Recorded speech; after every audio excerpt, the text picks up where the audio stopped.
Quality और consistent performance के लिए सिर्फ सिल्वर पंप्स एंड मोटर्स, नाम याद रखना। એમણે એવો આરોપ મૂક્યો કે ઇન્દિરા ગાંધી ખોટી રીતે ચૂંટણી જીત્યા છે. પીએમ પદ ગુમાય તો આખી જે ગાદી છે એ ગાંધી નહેરુ પરિવારના હાથમાંથી જતી રહે. અત્યારના યુવાનોને ઇમરજન્સી દરમિયાન જે અત્યાચારો થયા હતા, જે દમન થયું હતું, એનો ખ્યાલ જ નથી. કંગના એમ સરખામણી જોતા સારી છે, પણ ઓવરઓલ એ ઇન્દિરાના પાત્રના ન્યાય આપવાની વાત કરે ને તો એ થોડા ઊણા ઉતરે હોય એવું લાગે છે.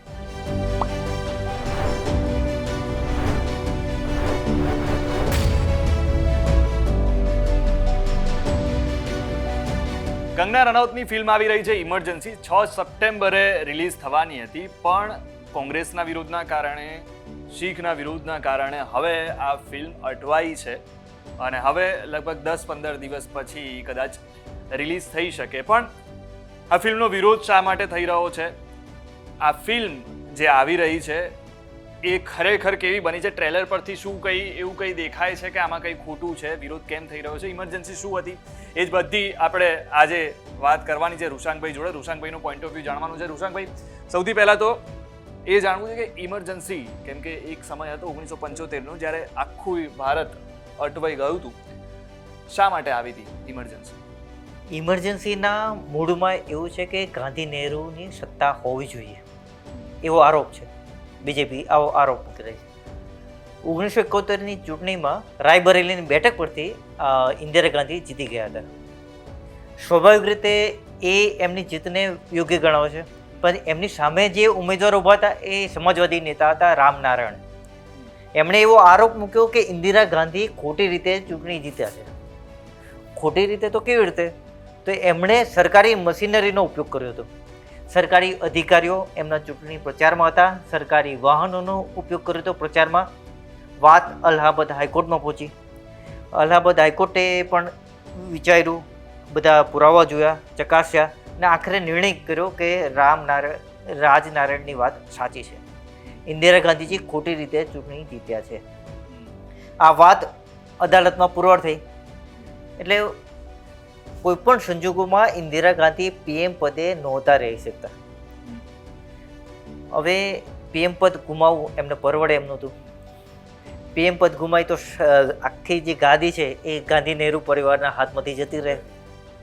એટલે એક સમયે ઇન્દિરા ગાંધી ડરી ગયા હતા. એમણે નક્કી કર્યું કે મારે નથી રહેવું, કોંગ્રેસમાંથી જ બીજા કોઈ નેતાને ઊભા રાખીશું. એમણે 4 નામ પણ પસંદ કર્યા હતા, પણ સંજય ગાંધી એના વિરુદ્ધમાં હતા. એટલે એમણે કીધું કે 1 વર્ષ સુધી જો ચૂંટણી નહીં લડે ઇન્દિરા ગાંધીને ફરી પાછા સત્તા પર આવવાનો મૂળ વિચાર હતો, એજન્ડા હતો કે હમણાં કોઈને બેસાડી દેવા ને પછી ઇન્દિરાને લાવવા. સંજય ગાંધી એમના દીકરા વિરુદ્ધમાં હતા કે કોઈ પીએમ બનશે પછી ગાદી નહીં છોડે. એટલે ઘણો બધો વિરોધ થયો હતો ઇન્દિરાનો, કેમ કે અલ્હાબાદ હાઈકોર્ટનો ચુકાદો એમની વિરુદ્ધમાં હતો. એટલે એક રીતે એ પીએમની ખુરશી પર બેસવા માટે લાયક જ નહોતા.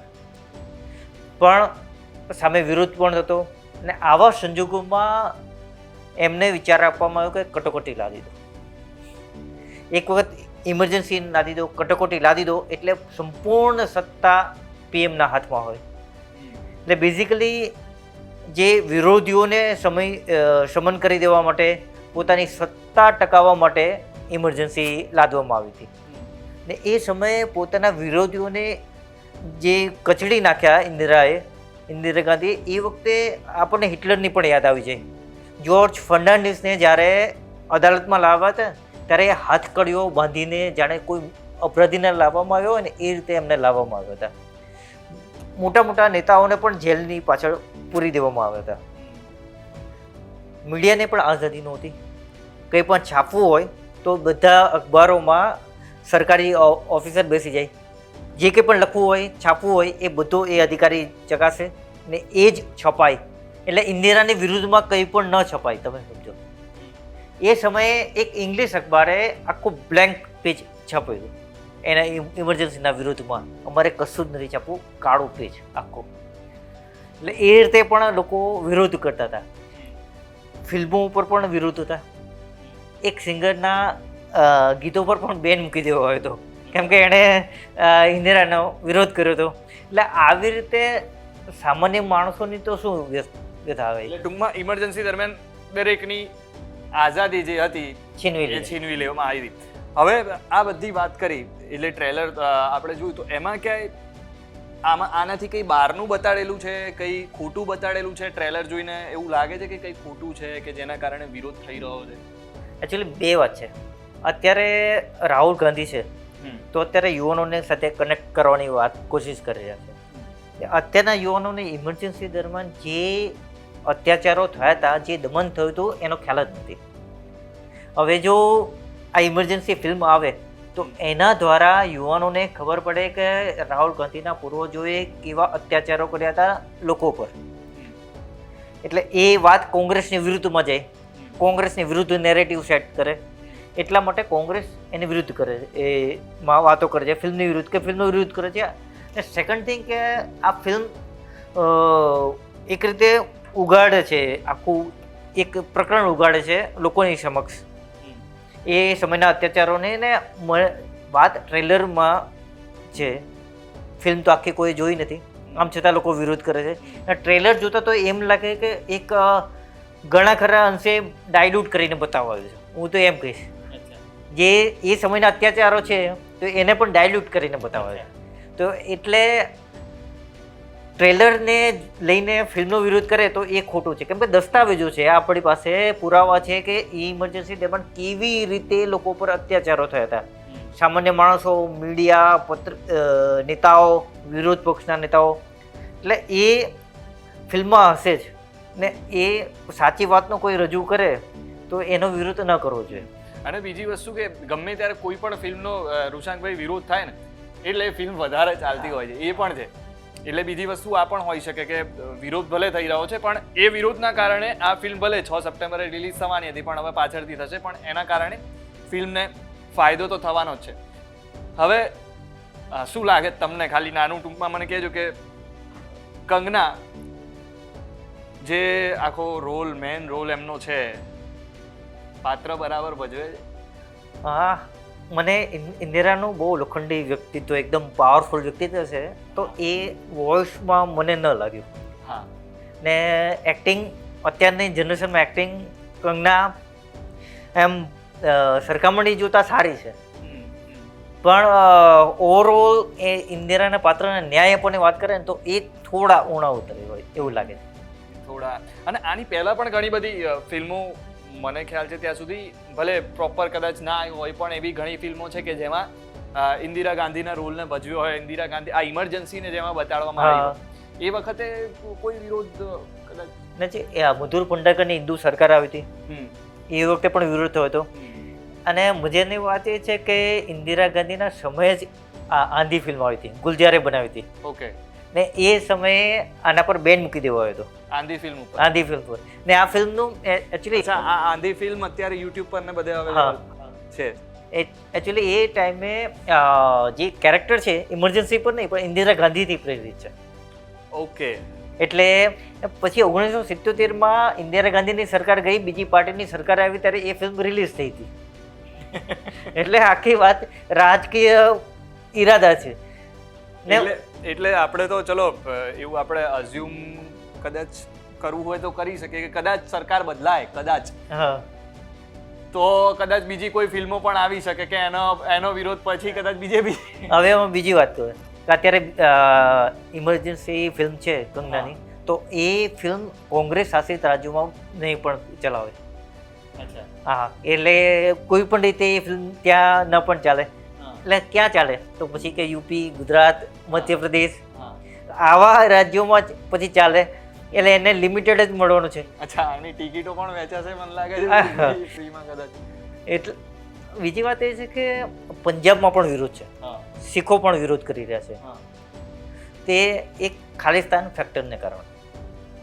ખાલિસ્તાન ફેક્ટર, ખાલિસ્તાન તો માંગ તો વર્ષોથી થઈ રહી છે, એના લીધે ઘણું બધું થતું હોય છે.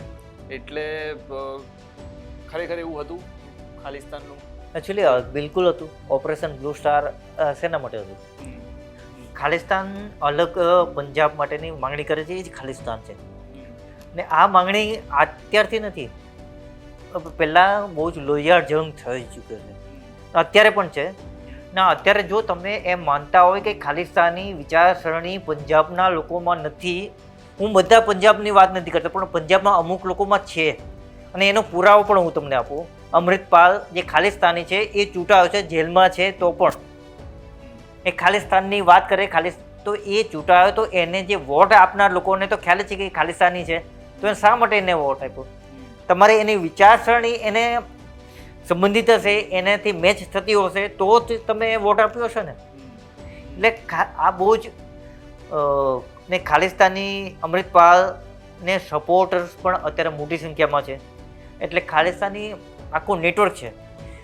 બેઝિકલી પંજાબમાં જે આપણો જે હિન્દુ સંસ્કૃતિ છે, તો પંજાબમાં શીખો નથી નારાજ છે. તો 2-3 વસ્તુઓ છે. પહેલી વસ્તુ તો શીખો પહેલેથી જ હિન્દુ છે, વૈદિક સંસ્કૃતિના રક્ષક રહ્યા છે. જ્યાંથી પણ મુગલો કે બીજા કોઈ પણ આક્રાંતાઓ આવ્યા છે તો એમને સીમા પર પંજાબથી આગળ નહોતા વધી શક્યા. એનું કારણ શીખો હતા. એટલે એ શીખોના કારણે સંસ્કૃતિ રહી. ને હવે અત્યારે એ જ શીખો ભારતથી અલગ થવું છે. અમને કદાચ હું બધા શીખોની વાત નથી કરતો, પણ ઘણા બધા રેડિકલાઇઝ છે. હવે 2-3 વસ્તુ છે કે એ ખાલિસ્તાન માટેની આખો દોરી સંચાર છે એ પાકિસ્તાનને ચીનના ઇશારે થઈ રહ્યો છે. જેમાં કેટલાક લોકો ઘણી ઘટા નેતાઓ અત્યારે અબજો સમૃદ્ધિમાં આડોટે છે, એમની પાસે અઢળક સંપત્તિ છે, એટલે એ ગેરમાર્ગે દોરે છે.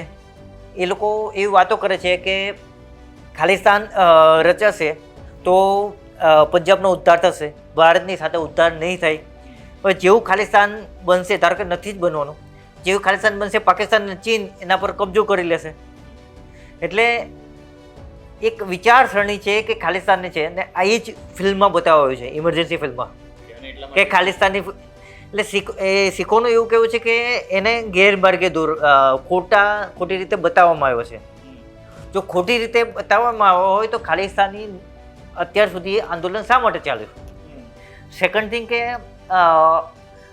બધા શીખો ખાલિસ્તાની સાથે વિચારસરણી સાથે મેચ થતા હોય હું નથી માનતો, પણ પંજાબમાં પણ નોંધપાત્ર સંખ્યામાં શીખો ખાલિસ્તાની વિચારસરણી ધરાવે છે. તો એ વાત છે. બીજું કે કંગનાની ફિલ્મનો વિરોધ ત્યાં વધારે થઈ રહ્યો છે પંજાબને બધા. તેનું કારણ એ છે કે ખેડૂતોનું આંદોલન થયું હતું કેન્દ્ર સરકારના 3 કૃષિ કાયદાની વિરુદ્ધ. એ સમયે કંગનાએ એનો વિરોધ કર્યો હતો, ને પ્લસ આ મુદ્દો છે. એટલે ઓલરેડી શીખોને કંગના સામે વાંધો હતો.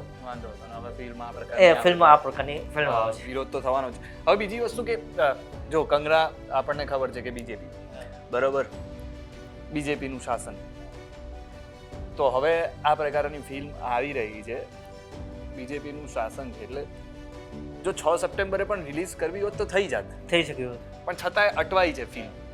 શા માટે? એકચ્યુઅલી આની પાછળ કંગના પોતે કહે છે કે વાંધો પહેલાં ક્લિયરન્સ મળી ચૂક્યું હતું, પણ સર્ટિફિકેટ નથી મળતું. બીજેપી શાસન છે, બીજેપીને એમપીની ફિલ્મ છે, આમ છતાં નથી રિલીઝ થતી. એનું કારણ એ છે કે જો ફિલ્મ રિલીઝ થઈ જાય તો કદાચ સરકારને પણ ડર હશે કે તોફાનો થઈ શકે, કે શીખ લોકોનો જે કંઈ વિરોધ છે શીખ સમુદાયનો, એના લીધે વાત વણસી શકે છે.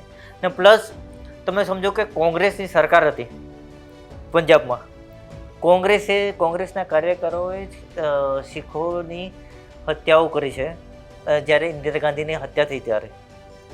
એટલે એ પણ મુદ્દો છે કે એ હવે લોકોને બહાર આવશે કે કોંગ્રેસ વર્સિસ શીખ હતું, એ એંગલ પણ ફિલ્મમાં છે. એટલા માટે પણ વિરોધ હોય ફિલ્મનો. એટલે આખો મામલો બહુ જ પોલિટિકલ છે. અને મને પણ ખરેખર આશ્ચર્ય થઈ રહ્યું છે કે બીજેપીના એમપીની ફિલ્મ છે, બીજેપીની વિચારસરણી સાથે કંઈક અંશે પીએમ મોદી સહિત બધા જ બીજેપીના નેતાઓ ઇમરજન્સીનો સતત ઉલ્લેખ કરે છે, ઇમરજન્સી કટોકટી. આમ છતાં પણ અત્યારે એનો શું કંઈ ક્લિયરન્સ નથી મળતું. એટલે એક રીતે આમ કહી શકાય કે સેન્સર બોર્ડ એની રીતે કામ કરે છે, કોઈનામાં દબાયેલું નથી સરકારનો. એ એક રીતે આમ અત્યારે કહી શકાય, અને સારું છે આમ એક જોતા જોવા જઈએ તો. પણ ઓવરઓલ આપણે જે વાત કરી ફિલ્મની, તો પહેલા તો કંગનાનું જે કેરેક્ટર છે એ કેરેક્ટર ઇન્દિરા ગાંધીને મને એવું લાગે છે, અને રૂશાંકભાઈએ પણ જે પ્રમાણે વાત કરી કે એ કેરેક્ટર પ્રમાણે ન્યાય નથી મળી રહ્યો, અને આખી જે ફિલ્મ છે ફિલ્મનો વિરોધ એટલા માટે થઈ રહ્યો છે, જેની વાત કરી આપણે કોંગ્રેસ અને શીખ શા માટે વિરોધ કરી રહ્યા છે એની આખી વાત કરી. પણ અત્યારે હાલ આ ફિલ્મ અટવાયેલી છે, 6 સપ્ટેમ્બરે રિલીઝ થવાની હતી, અત્યારે હાલ અટવાયેલી છે. એટલે હવે ક્યારે ફિલ્મ રિલીઝ થાય છે એ તો જોવું રહ્યું, પણ જ્યારે પણ ફિલ્મ રિલીઝ થશે એટલે એટલું તો નક્કી છે કે જેટલા પણ બીજેપી શાસિત રાજ્યો છે એમાં તો ચોક્કસથી આ ફિલ્મ આવશે ને આવશે જ. બાકી બીજા બધા રાજ્યોમાં એ હવે ભગવાન જાણે. મળીશું આવી જ રીતે રૂશાંકભાઈ જોડે વાતો કરતા રહીશું ને રૂશાંકભાઈનો પોઈન્ટ ઓફ વ્યૂ જાણતા રહીશું. નમસ્કાર.